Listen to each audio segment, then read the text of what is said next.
Welcome everyone to our second installment of PROTO-TALKS. I'm your host, Matt Morgan. I'm the president of Protogetic, the protective design industry's first digital marketplace. Before we start, I'm very proud to thank and recognize our sponsor, NorthShield Security. NorthShield is a manufacturer of leading security products, and we are very grateful for their generosity and professionalism. So thank you, NorthShield. I hope you enjoy today's hour-long discussion regarding an incredibly important topic and so timely right now in what's going on is it's crisis architecture, how the design of buildings impacts mass shooting events and how we can improve built environments to protect and save lives.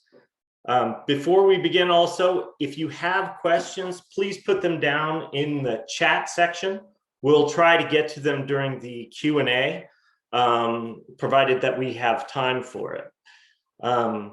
Now, let me introduce today's keynote speaker, Dr. David Gartenstein-Ross, a scholar and author who is the founder and chief executive officer of Valens Global. Valens Global has twice been named one of the best entrepreneurial companies of the year by Entrepreneur magazine 2 years in a row. The International Herald Tribune has also called David a rising star in the counterterrorism community, and so he is a very qualified speaker. He has held previous positions with the US Department of Homeland Security, Google's tech incubator Jigsaw, and Georgetown University. Dr. Gartenstein-Ross is the creator of crisis architecture and has spent 6 years developing the foundational principles supporting this groundbreaking work. David, welcome to PROTO-TALKS. It's great to have you back. Thank you, Matt. It's an honor to be here, and it's an honor to have this platform to discuss crisis architecture. I approach this topic from several different perspectives. One perspective I have on it is that of a parent. When my eldest daughter had her first active shooter drill, she was in kindergarten. She told me about it when she came home that day. She explained to me what her teacher had told her. She said her class had practiced a lockdown in case animals escaped from the zoo, in case a bear or a lion tried to enter her classroom. She explained that the kids had practiced sheltering in place in a bathroom that would lock so that if an elephant came and stared into the room, it couldn't see the kids. As I said, she was a kindergartner, and experience sadly tells us that such drills at this age are not an unnecessary precaution. For parents, there are few mass shootings as horrifying as that of the Sandy Hook Elementary School massacre, which occurred in December 2012. With that attack, as I'm sure we all recall, teachers' efforts to protect their students were futile, in large part due to the building itself. The teachers couldn't even lock the doors to their own classrooms. Their doors would only lock from the outside. Someone would have had to walk down the hall and lock the doors one by one. The shooter in that attack, who was targeting elementary school kids, moved too quickly for that to happen. He took the lives of 26 students and teachers, 23 of them in the nearly indefensible classrooms. This brings me to the second perspective that I bring to bear on this topic, that of an analyst. My professional focus prior to founding Valens Global was studying the strategies and tactics of terrorist groups. As the problems of mass shootings deepened, I was struck by the similarities between these attacks and the terrorist attacks that I knew too well. And make no mistake, the problem of mass shootings has in fact grown worse. It's striking to compare current figures for mass shootings with those the US experienced 2 decades ago.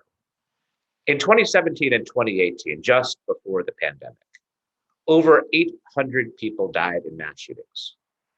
compared to just 37 in 1997 and 1998, 2 decades before. As our economies have reopened following the COVID-19 pandemic, we have seen these kinds of tragedies begin to strike again. So what did I come to understand looking at mass shootings from an analyst's perspective? I came to understand that the Sandy Hook tragedy bears an unfortunate resemblance to other mass shootings. The physical layout of the school did not help those who were trying to escape. It impeded them. It helped their attacker. Let's zoom out now from Sandy Hook to look at mass shootings as a whole. Here's one important thing all of these shootings have in common. They tend to end quickly.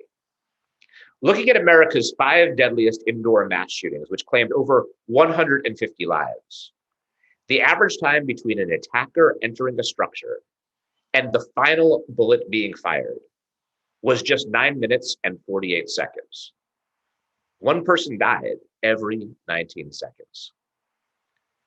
When lives are taken from us so quickly, a fast reaction is vital. Police response and individual heroics won't do the trick. What we completely forget is the physical space itself. Think of Sandy Hook's doors that wouldn't lock from inside. It was a missed chance to save lives. Similar missed chances can be found too frequently. If we change how we think about our architecture, we can save lives. I call this approach, which I've been researching and developing for the past 6 years, crisis architecture. It incorporates tactical, psychological, and technological measures. We should make crisis architecture a part of the conversation. Importantly, crisis architecture is designed to preserve a building's function and aesthetics. Securitized architecture can be jarring. It can be foreboding. If you think of high schools with barbed wire fences and metal detectors at every entrance, at some point they don't look like schools at all. They look like fortresses or prisons. Crisis architecture is an alternative to buildings overloaded with security features. This kind of architecture is meant to look natural.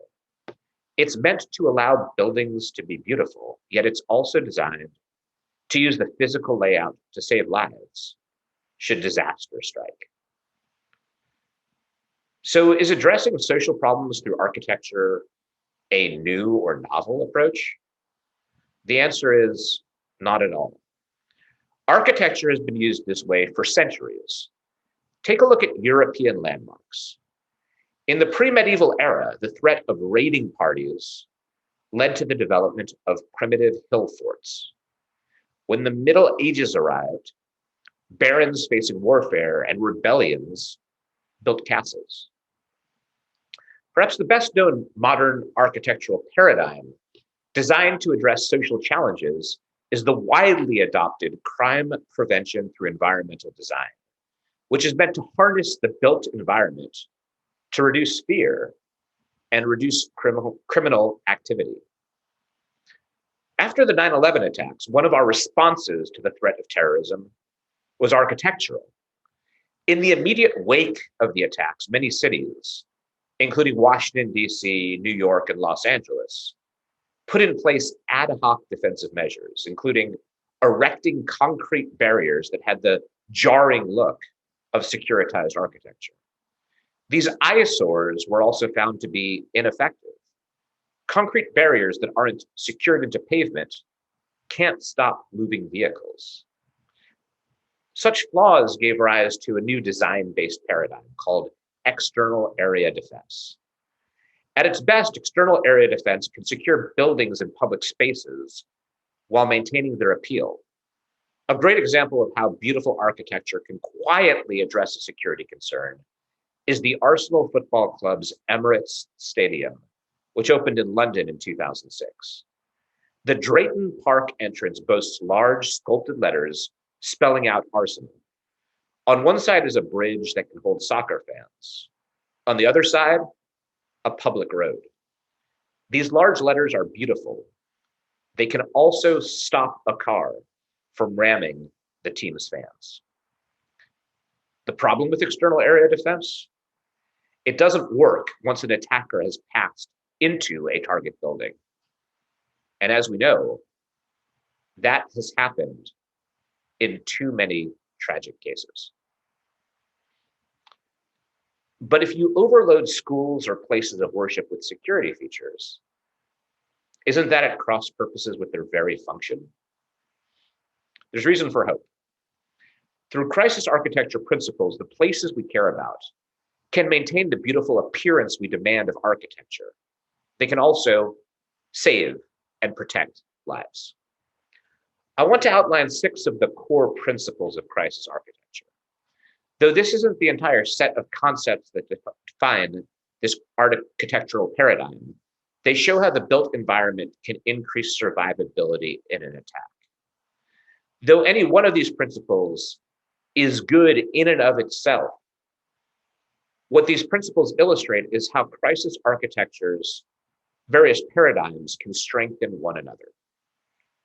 First, enable creation of distance. Structures should allow people to rapidly move from one area to another, which is critical in the first moments of an attack. There should be numerous connecting hallways between parts of a building and multiple staircases between floors, which produces short transit times. An example of this principle is the Pentagon. It's the world's largest office building. So how long does it take to walk between any 2 places in the Pentagon? On average, only 7 minutes. This is because it has numerous internal corridors and stairwells. Creation of distance allows potential victims to quickly flee. Why is this important? Let's look at the attack in Orlando's Pulse nightclub on June 12, 2016. At 2:02 a.m., an attacker entered and began shooting. Patrons were trapped. By the time the incident was over, 1 in 3 people in the club had been killed or wounded. 49 lives were lost. But 60 or 70 people escaped toward the beginning, when a bouncer moved through the gunfire to open a locked side door. This act, which saved lives, would not have been necessary if Pulse's design enabled more rapid creation of distance. The second principle is multiple exits. In April 2007, a disgruntled senior at Virginia Tech went on a shooting rampage. He murdered 32 people. The body count would have been worse if not for the heroics of this man, Levieux Lebrescu. When the shooter tried to enter Dr. Lebrescu's classroom in Norris Hall, the 75-year-old Lebrescu held the door closed. He yelled for his students to escape. In doing so, he bought them vital time. Almost all the students in his class managed to escape through the window. Finally, though, bullets ripped through the door. They took Dr. Lebrescu's life and the life of one of his students. Escape from the classroom could have been easier and faster. How can we do better? Buildings should have more exits. This includes not only standard exits, but non-standard ones. Pop-out windows, emergency rope ladders for upper stories. The third principle of crisis architecture is incorporate angles. In the 6 minutes of the infamous high school shooting in Parkland, Florida, the gunman killed 17 people and wounded another 17, all without leaving the main hallway of the school. He never entered a classroom because he didn't need to. From the main hallway, he could see and engage every victim due to the visibility he had into the classrooms. How can we do better? Long, straight halls where people have no place to avoid being seen are dangerous in an attack. So are rooms where most of the floor area can be seen from the door. Angles can limit a shooter's line of sight. Halls with turns and visually appealing barriers can reduce the number of targets that a shooter has.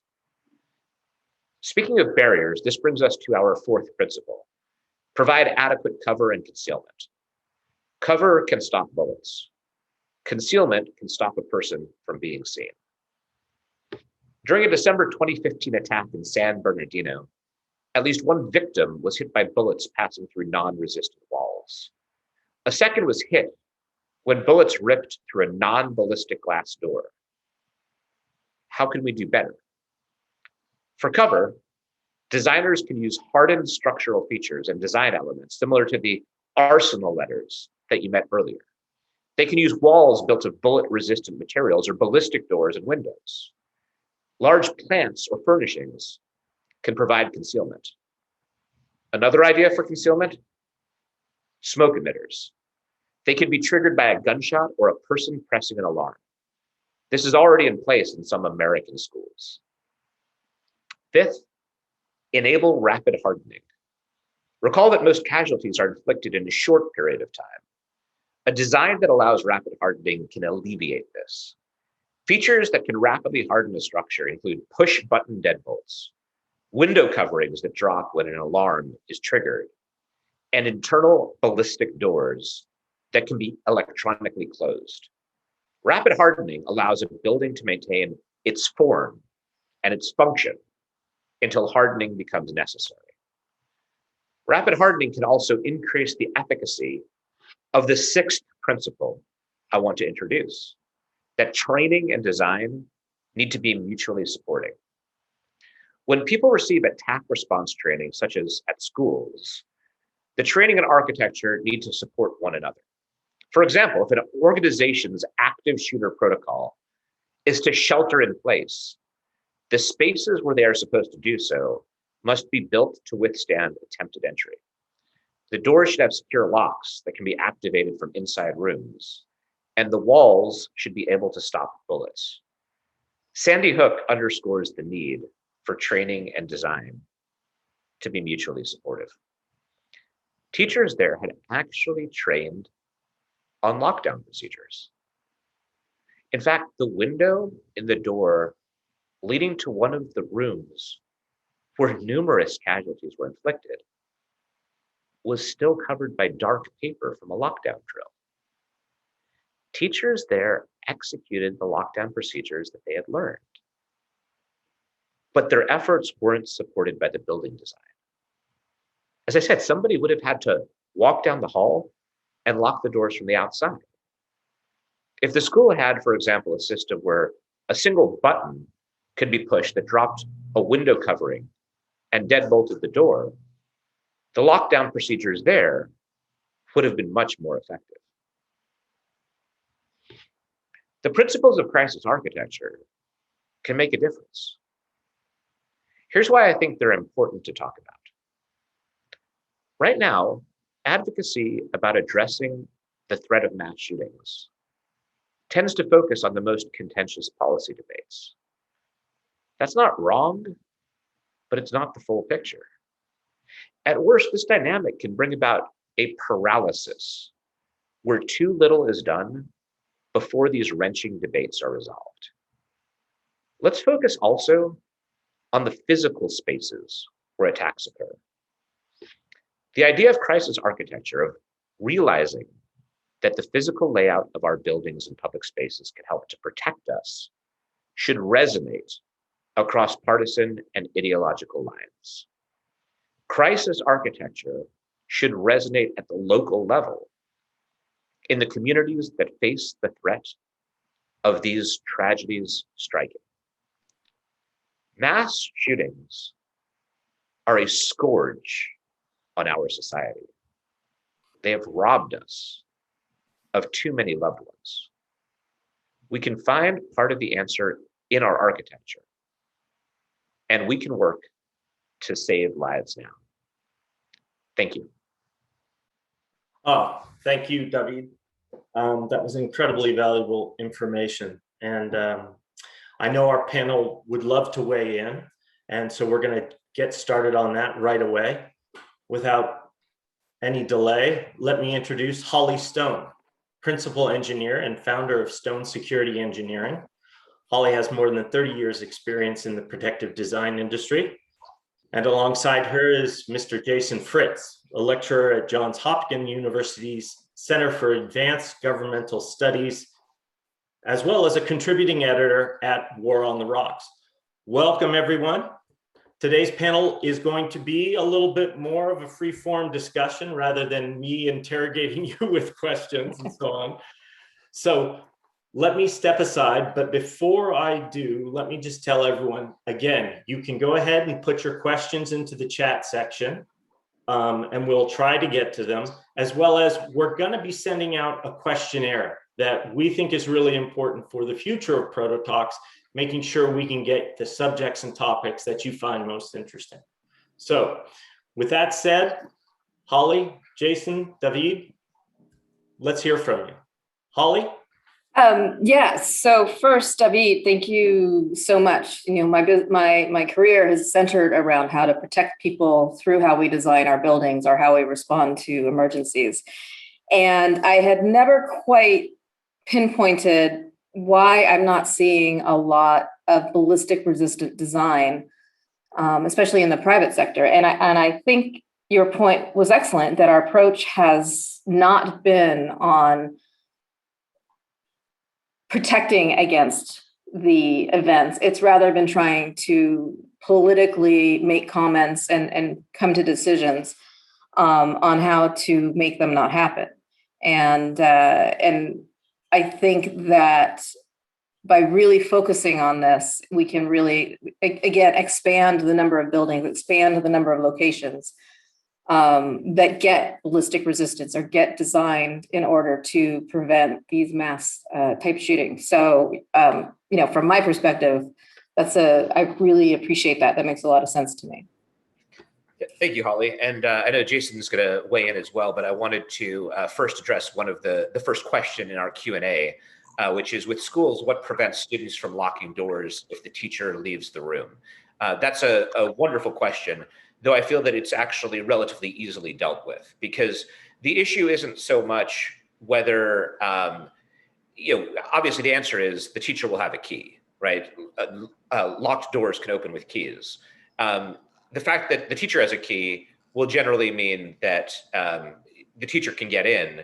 The attacker won't similarly enjoy a key.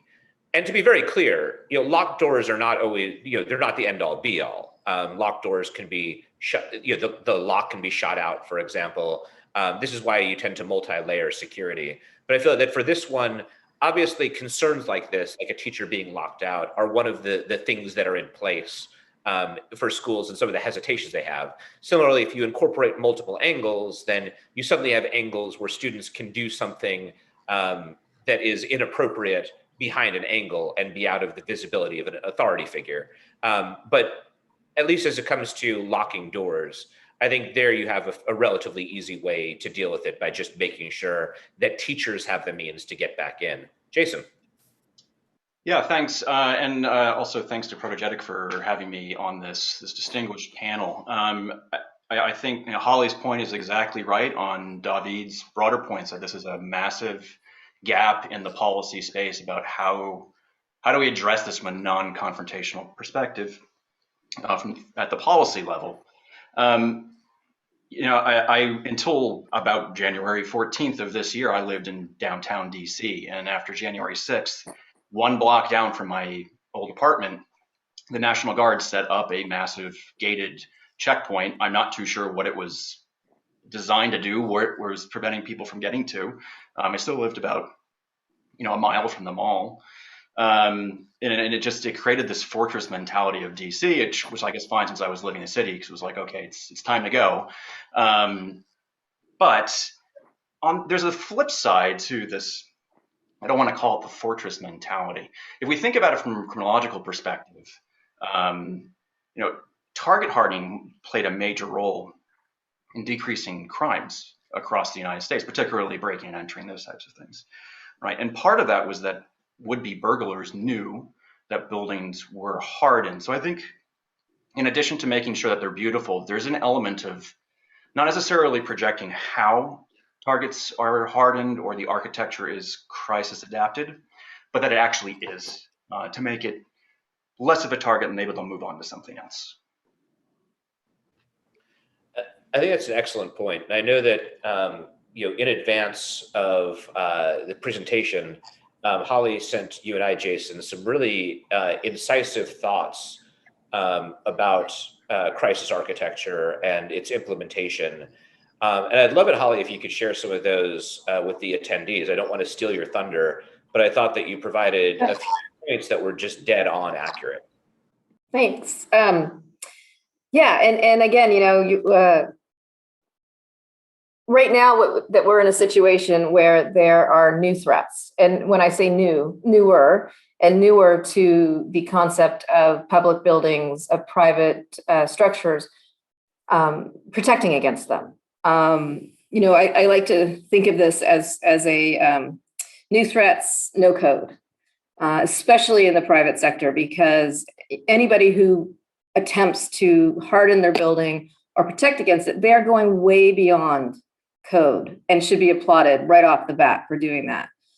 They may not be able to do everything they want, but just the fact that they are trying to do it is really important. And that creates a paradigm shift, as you said. And I think of that from the design and from the architect's perspective. So a lot of the projects I've worked on, the architects work very hard to create this feeling of open space, to create long highways that are, give you vistas to the outside, or create a community feeling, almost like a main street within a building. And they need to find ways to create those feelings without actually creating these long hallways that now will become straight on access for shooting somebody. Or even if there's a vehicle incursion, a straight on access for somebody to get into the heart of your building. So I think that it's going to be an issue for full design teams, the owner's representatives, the owner stakeholders, the architects, the engineers, HVAC, everybody working together to figure out new ways to create the feelings that people want in their buildings. So I think this is definitely food for thought for a lot of our industry. Definitely. And your observation there, I think, feeds in well with the very first of the questions in our Q&A currently from Daniel Landreneau, where he asks any design advice for manufacturers creating ballistic solutions for open air spaces and critical infrastructure protection. And I'm going to speak to the first of these open air spaces because critical infrastructure protection is just going to vary so widely depending upon the kind of critical infrastructure we're looking to protect. But for open air spaces, I think that it is entirely achievable to put in place crisis architecture principles while actually having an open air space. In fact, it was an open air space that first really energized my thinking on this topic, which was right out there in California. I did a tour of Universal Studios shortly after the Paris attacks occurred, and I saw the ad hoc measures that they put in place, which were really kind of thwarting the accessibility that they wanted. And there were some simple ways to fix that, which I talked to their security team about at the time. But here's what I would say my advice is. It's first of all, hardened design elements in the open air space. An example of that is the Arsenal letters that you saw before, where it looks very natural, but the Arsenal letters could stop a car. They could also stop a bullet. Similarly, plant fixtures, statues, there are multiple things that can provide both concealment and also cover. But the key thing here is not just to have some hardened design elements, but the key thing is to tie them together tactically to a terminal outcome. One of the mistakes that I see come up when people put in place security elements is that oftentimes a security element is put into a building, but it's not tied to a terminal outcome from the perspective of a potential victim. Generally speaking, when you have an attack situation, there are three kinds of terminal outcomes that you want. There's fight, there's flight, and there's shelter in place. And so to me, it's hardened design elements with some sort of tactical principles tying it together. Incidentally, one principle which I left out, but that fundamentally relates to Daniel's question, is implementing human-centered design principles. When you're in the heat of the moment, when there's an attacker, you have a high amount of adrenaline and a minimum amount of rational thought. And human-centered design concepts can help for someone trying to escape. It can help the everything that is in place around them to seem a little bit more intuitive and to basically psychologically nudge them toward one of those terminal outcomes. I absolutely agree with that. And I love that you said even statues, because there's a lot of these iconic buildings that are being built. There's new plazas, there's new parks, and a lot of them include the requirement for art and architecture. So in having beautiful things that are commissioned from artists who potentially wouldn't have commissions otherwise. So giving back to the community. And I think absolutely there are a lot of things that could be done to use those to not only be beautiful and to elevate the space, but that can also protect people as required. I think there might also be an additional challenge in this for, I guess, for lack of a better term, for transient spaces. If you're an organization, like say a company that doesn't have outside customers coming on board, then you can train your personnel on how that architecture is designed to protect those employees. But when you're in transient spaces, like, I mean, amusement parks, a great example, movie theaters, or even universities or co-working spaces where maybe people, they're kind of familiar with the environment, but they don't actually own that environment per se, and how they understand how that architecture will protect them, right? How do they know that that planter is the one that they can get behind and it will protect them? Beauty is important, obviously, and I imagine that comes down to ensuring the staff are trained in how to manage a broader public other than just the employees of the organization. Yeah, and I figure that's actually a good transition also to the other question that we have in the Q&A from Jamie Farrell, which says, how do you balance the advantages you consider within crisis architecture in terms of providing shelter or cover for potential victims against those same measures providing potential advantages for aggressors in evading or counterattacking first responders? So I think that the point that Jamie brings up is always an issue for any security features. All security features are to some extent a double-edged sword. One example that I often give relates to the Mumbai urban warfare attacks that we saw back in 2008. And during those attacks, one of the hotels that was attacked had barred windows. Now, barred windows can be good to stop somebody from getting in and trying to attack or to steal something, but they trap potential victims in when those victims would like to escape from the windows. In this case, though, even though I think there's always a double-edged sword with respect to security, I think it's very clear that on average, crisis architecture will help victims far more than it will help aggressors. And here's the reason why I say that. If you think of any of these structures that were attacked, there's always at least a place where you can find cover or concealment. Like when you have one attacker or a small number, two attackers, there's always going to be some place that they can perch to get a tactical advantage. And crisis architecture is about dispersing the advantage, and so helping the mass of people as opposed to a single person who can find that tactical advantage. That's the reason why I think it's less of a concern in this instance, because even though it is in fact a double-edged sword, I think the double-edged sword is going to exist in literally any space. And when you average it out over the range of victims, in addition to the attacker, generally speaking, crisis architecture is going to provide far more safety than it does advantage to the attacker. Yep. Yeah, and as we talk about the broad base of crisis architecture, let me just throw in a question or two of my own. Holly, from your experience, what type of door would you recommend for optimal protection during a mass shooting event?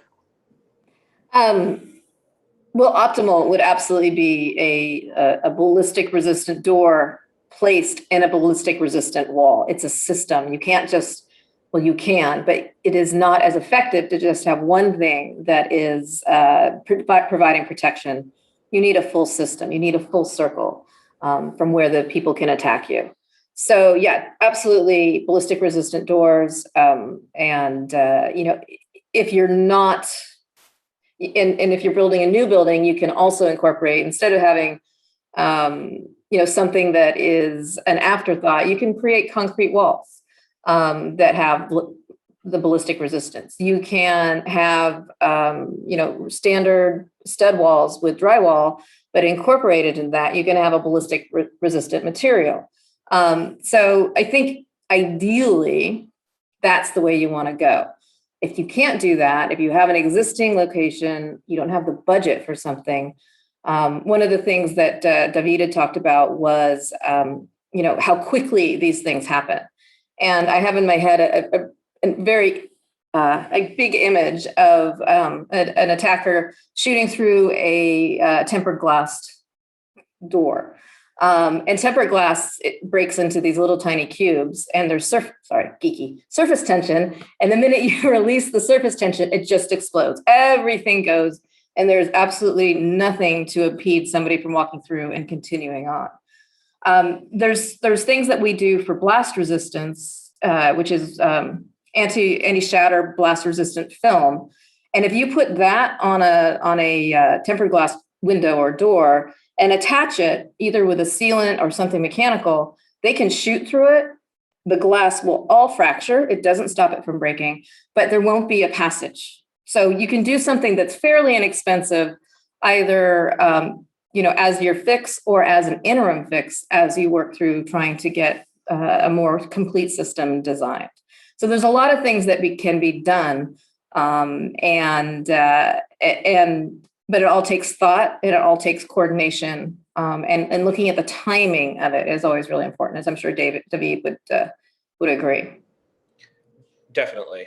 And I think I'll transition to answer the questions that we have here, because we have two questions that are extraordinarily similar. Yeah. Daniel Landreneau and Dana Pomeroy, both of them asking about the same shooting attack. So Daniel asks, can you give an example of how crisis architecture could have impacted an event like the Mandalay Bay shooting? You have a temporary open air venue without the necessary resources.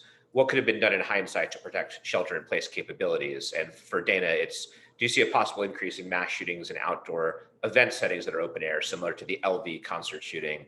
Are there any portable solutions to obscure the shooter's line of sight where architecture doesn't exist? The first thing I want to state is, I think it's important not to,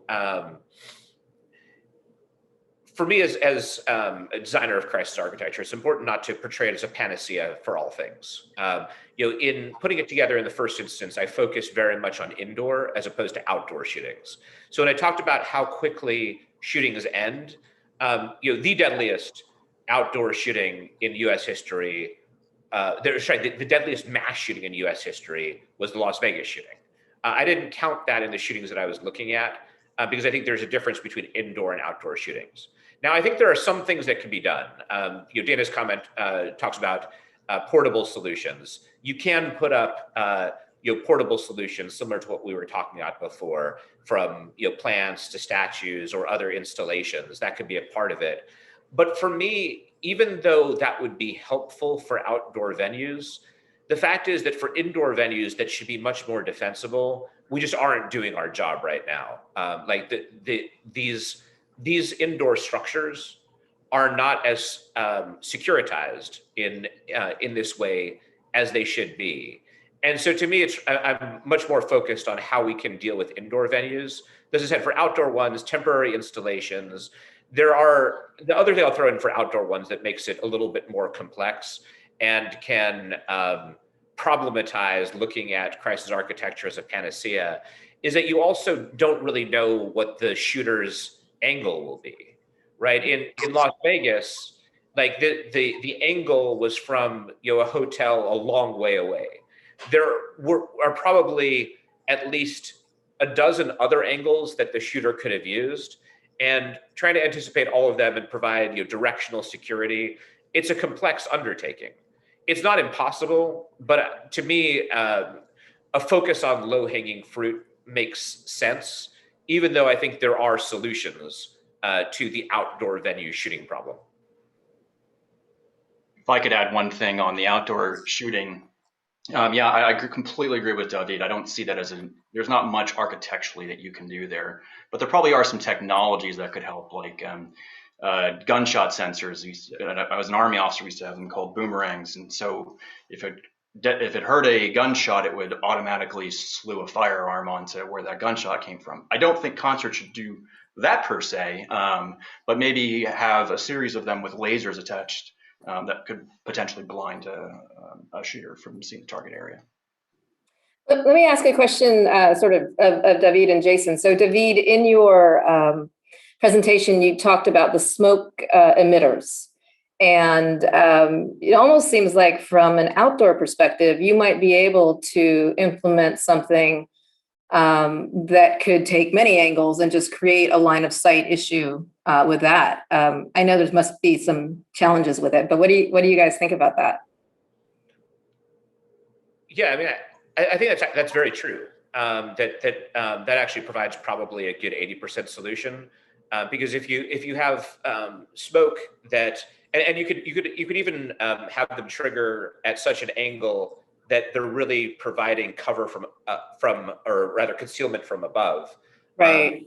And some sort of shelter in place location that people would flee to. That would be a very elegant way of dealing with that issue. I love it. Yeah, those smoke emitters. We've been talking about that type of thing in our company for quite a bit, and it was really great to see that you have seen them implemented. Yeah, and I think that actually ties in with the next question that we have from Deirdre, who asks, how practical are these security features to implement in terms of dollars and cents? How costly to implement a school already constructed? Would a city be willing to put out for these safety measures? Which is a great question. I think that, and this is where we get into an observation that Holly had made in advance of this presentation, which is that we don't want to scare people off by talking about the synergies between multiple principles. Having a few principles, Christ architecture principles in place will be really good from a security perspective, even if you don't have all of the principles in place. So when I'm looking at it, an incorporation of some principles into initial design of a building, the cost is extremely low. It's a question of design. The more difficult question is what Deirdre's finger is on, which is a school already constructed or a building already constructed where you're looking at retrofit. From work that we have done, I think that there's always a high-end, medium, and low-end solution. I think, in fact, looking at it right now, it's very clear that schools across the board and other buildings are retrofitting. So it's clear that there is something that they will spring for retrofit. The area where I would say crisis architecture intersects with that is that oftentimes my critique of retrofits that we see is the lack of connection to overarching principles. This is where I talked about before how you need to have a linkage to some sort of terminal outcome, and it has to be thought through tactically. A security feature in and of itself, if it's not linked to a terminal outcome, might have some benefit, but its benefit is going to be significantly limited. So to me, what I'm advocating for is not so much that we need new spending. Rather, I take it as a given that spending is occurring in this category because we can see that spending occurring. And so to me, it's more that if we're going to spend the money, here's a way that we can make sense of it, and here's a way that we can maximize survivability. Yep. Okay. And let me just kind of jump in. And this is a question that I would, David, for you and on Holly, Jason, for all is, when we're talking about retrofits or when we're talking about designs, do any of you have any go-to materials that you're using or that you're working with to, provide security, provide protection, but also provide an aesthetic in terms of that? I suppose this is more maybe directed a little bit more at you, Holly, but Well, I love concrete steel, so. But yeah, no, I think that I think it all can be beautiful. I think it can be, and this is this is a question, or this is a concept that when the General Services Administration for the federal government, when they started implementing security, and they also have something called design excellence, how to marry the two. And one of the things that they talked about was invisible design. And David, your example of the Arsenal sign is perfect. And how to, multi-purpose things. So, again, if you want to have a stud wall, you have weight issues, thickness issues, or it's just a cost factor in your area, you can use other things that are incorporated into it that you don't see. You can, so laminated glass, I talked about attaching film, but lamination of glass is when you break it, it also sticks together. And so, and you can use laminated glass, and it's also multi-purpose. So it helps with acoustics, it helps with heat and cold, and it also helps there's some codes that are required if you have glass within 18 inches of a floor or a door. It has to be either laminated or tempered. So, you can do multiple things with one particular material. But wood structures can be retrofitted, or they can be created. I would probably suggest starting with a different material that sort of gives a little more inherent protection. But yeah, I think anything can be incorporated into a building. It's a matter of locality, cost, and the other things that you need it to do. And then you can very prudently select materials. Right. And then in terms of the options, we do talk about, protecting people on the basis of being able to lock a security door, being able to shelter in place behind in a locked room. But, in lieu of that, if that is not an option or part of a budget, because those things do tend to run are fairly expensive, you also have other options that can slow people down or slow the shooter down and buy people a little bit more time to escape. Can you touch on that a little bit in terms of what options, if you're not on a big budget, what options can help slow the shooter down and give people time to escape? David, do you want to start that one? And then Sure. The go-to that I have would be a combination of three different things. The first one is smoke emitters that you localize. You don't have to have smoke over the whole place, but you could have it where the shooter is to obscure the shooter's line of sight. Number two, drop-down barriers, such as like a grate or just a fence. That's not, it doesn't cost nothing, but having like a drop-down fence isn't that expensive, because even if the fence isn't like a bulletproof fence, it'll still slow the shooter down. There's a lot the shooter will have to figure out how to get beyond the fence. Then the third thing, which works pretty well synergistically with the smoke emitter, is something that will pop up from the ground, similar to don't take the analogy too far, because obviously we understand inside a building a shooter won't be on a car, but something similar to like tire spikes that you'll have, something that provides a floor-based barrier. These are things that can slow a shooter down if your terminal outcome is escape as opposed to shelter in place. Right. Okay. All right. Okay. Thank you. Can I throw something in quickly? Yeah, of course. Go ahead. Sorry, I didn't mean to jump in. But so one of the things that I find really interesting is the concept of we're hardening for one thing, but what are we doing to the other things that we're protecting against? What are we doing to the more typical threats? So I think, David, you mentioned burglary. In schools, there's always the concern about interactions between different people, students and teachers, and that, observation is always really important for that.